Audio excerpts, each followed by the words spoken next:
Hello guys, in this video I am going to show you how to report a problem in the Zello application. But first I just want to mention, don't forget to subscribe to my channel, because at 10,000 subscribers I am going to show you my whole YouTube revenue statistics and growth strategy, as well as how to make money online. Let's jump into it. First of all, open the application on your phone. Click on the little button on the top of the page on the left. Then click on the settings button.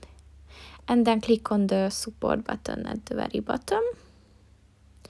And here you can choose report a problem.